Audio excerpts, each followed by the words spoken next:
Ауылдағы жаз әрқашан бір түрлі өтетін, күн ұзақ, кештер тыныш, ал адамдар бір-бірін алыстан танып тұратын сол ауылда Ербол Айсәуле алғаш рет бір қабырғасында қарап бірте-бірте жақындыққа айналды. Айсәуле одан бір сынып жоғары оқыды.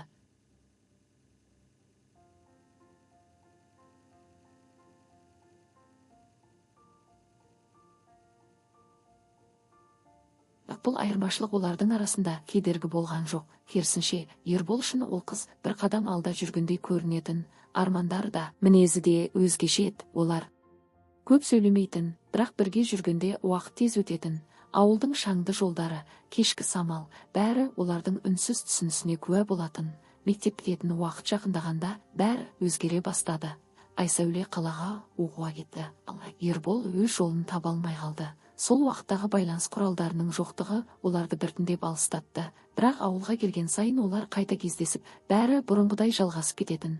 Бұл байланыс үзілмеген сияқты еді. Тек уақытша тоқтап тұрғандай. Ербол мектепті бітірген жылы оның өмірі басқа арнаға бұрылды. Ол армияға кететін болды. Күздің суық күні, ауылдың ортасында жиналған адамдар шығарып салу сәті, бәрі ауыр өтті. Сол кеште Ербол Айсәулемен ұзақ сөйледі. Болашақ туралы.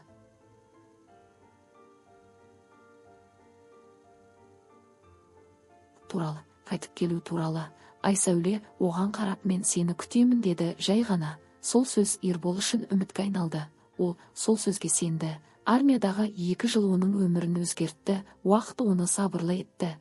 Бірақ ішінде бір ғана нәрсе өзгермеді. Ол Айсәулеге деген сезім. Қайтып келген күні ауыл оны қарсы алды, бірақ оның көзі тек бір адамды іздеді. Кешкі кездесуде олар қайта жүздесті. Бәрі бұрынғыдай емес, бірақ бөтенді емес. Сол түн олардың арасындағы шекараны өзгертті. Бұл енді балаң сезім емес, бұл нақты өмірдің бастамасы еді. Бірақ сол сәттен бастап Ербол бір нәрсені сезді. Айсәуле өзгерген.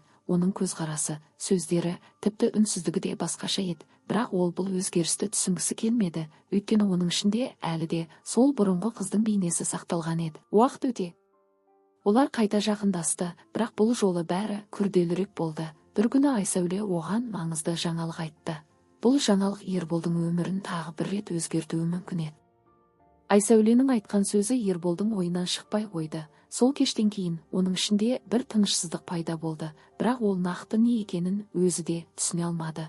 Олар бұрынғыдай кездесіп жүрді, сырттай бәрі қалыпты көрінгенімен, олардың арасындағы байланыс бұрынғыдан да тереңдеп бара жатқандай еді. Бір күні Айсәуле оған көзін төмен салып отырып, мен саған бір нәрсе айтуым керек деді.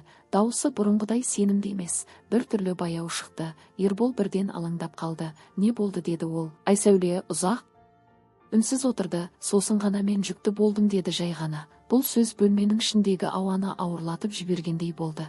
Ербол бір сәтке не алды.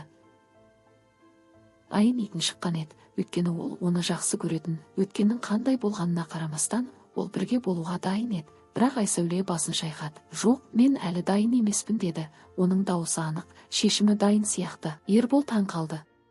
Қалай дайын емессің, біз бірге боламыз ғой деді ол. Бірақ Айсәуле көзін басқа жаққа бұрып, мен әлі жаспын, өмірді көргім келеді деді. Сол сәтте Ербол алғаш рет оның ойының басқа екенін түсінді. Ол үшін бұл жағдай жауапкершілік болса, Айсәуле үшін бұл шектеу сияқты еді. Бірнеше күн бойы олар осы туралы сөйлесті.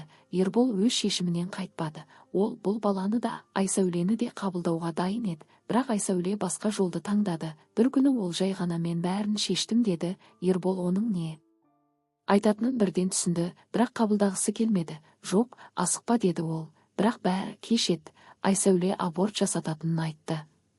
Бұл шешім Ерболға ауыр тиді. Ол оны тоқтатуға тырысты. Бірақ Айсәуле бұл жолы ештеңе тыңдамады. Оның көзінде сенімсіздік жоқ еді. Тек өз жолын таңдап қойған адамның суық шешімі тұрды. Сол күннен кейін олардың қарым-қатынасы өзгерді.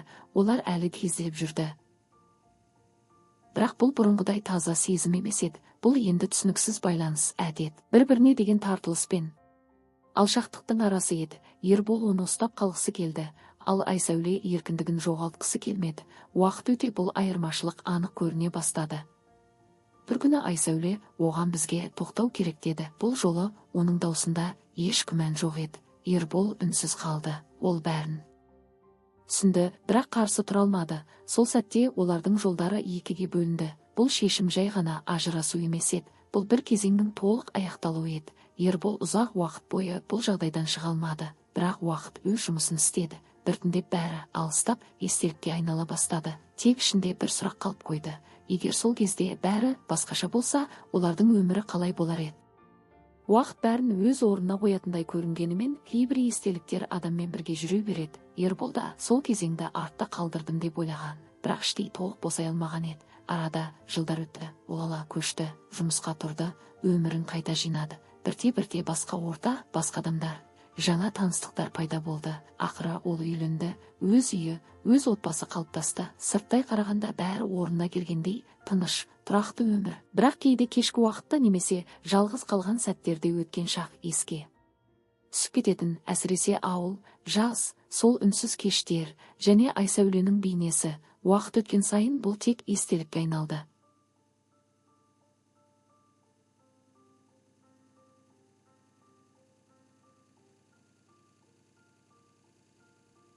Бұл жоғалып кеткен сен бе еді? Ашып қарағанда қалайсың деген қысқа ғана сөз тұрды.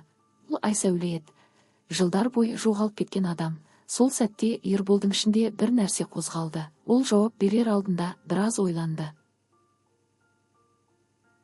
Бірақ бәрібір жазды. Әңгіме баяу басталды. Алдымен жай сұрақтар, өмір туралы, қайда жүр, не істеп жүр, бәрі қалыпты сияқты. Бірақ әр сөздің артында айтылмаған ой бар еді. Уақыт өте олардың әңгімесі бұрынғы айналып өтіп түсінетіндей, бір күні Ербол оған ұзақ уақыттан бері мазалап жүрген сұрақты қойды. Сол кезде шындық қандай еді деді ол.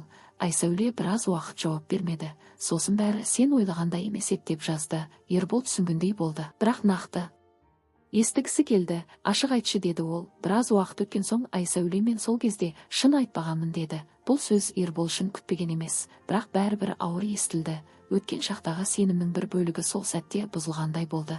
Бірақ ол ашуланбады, тек іштей бәрін қайта қарап шыққандай болды. Олар сөйлесуді жалғастырды. Бұл енді бұрынғыдай сезім емес, бірақ толық бөтендік те жоқ. Бұл біртүрлі таныс, бірақ алыс байланыс еді. Бір күні Ербол ауылға баратынын айтты. Кездесейік пе деді жай ғана. Айсәуле көп ойланбастан жарайды деп жауап берді. Бұл кездесу жай әңгіме емес екенін екеуі де түсінді. Бірақ ешқайсысы нақты не күтіп тұрғанын білмеді. Ауылға келген күні бәрі бұрынғыдай көрінді. Бірақ сезім басқа. Кешкі уақытта олар кезді. Ұзақ уақыттан кейін бетпе-бет алғашында әңгіме қиын жүрді. Сосын біртіндеп ашыла бастады. Олар өткенді еске алды, күлді, өткен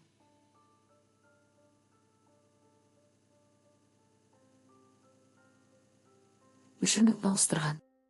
Сол кеш ұзаққа созылған жоқ, бірақ оның ішінде жылдарға тең әңгіме сыйғандай болды. Ербол мен Айсәуле ауылдың шетіндегі тыныш жерде отырып, әрқайсысы өз өмірін айтып шықты.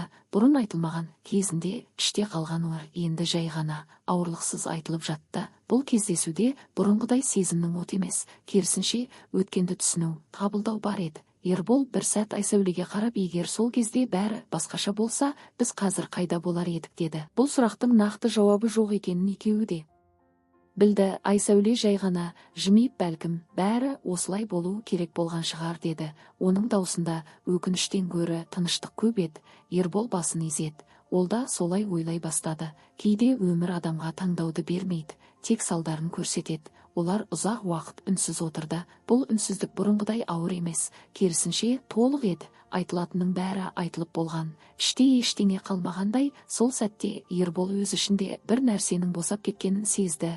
Жылдар бойы мазалаған сұрақтар, түсінбеген сәттер енді өз жауабын тапқандай болды. Айсәуле де өзгерген. Оның көзқарасында бұрынғы жеңілдік жоқ, өмір көрген адамның сабырлығы бар. Сен бақыттысың ба деді ол бір кезде. Ербол бір сәт ойланды. Иә деді. Бұл жауап қарапайым болғанымен шынайы еді. Айсәуле басын изеді. Сол жеткілікті деді жай ғана. Бұл сөзде еш қызғаныш жоқ, тек шынайы тілек бар еді. Уақыт өткенін екеуі де түсінді. Өткенді қайтару мүмкін емес, тек қабылдау ғана бар. Кеш бата олар орнынан тұрды. Бұл жолы ешқандай ауыр қоштасу болған жоқ, тек тыныш түсіністік. Жақсы жүр деді Айсәуле. Ербол да солай жауап берді. Олар екі жаққа кетті, бірақ бұл жол іштерінде еш өкініш жоқ. Өйткені әрқайсысы өз жолын тапқан. Ербол үйіне қайтып ауыл көшелеріне таныс, бірақ өзі өзгерген.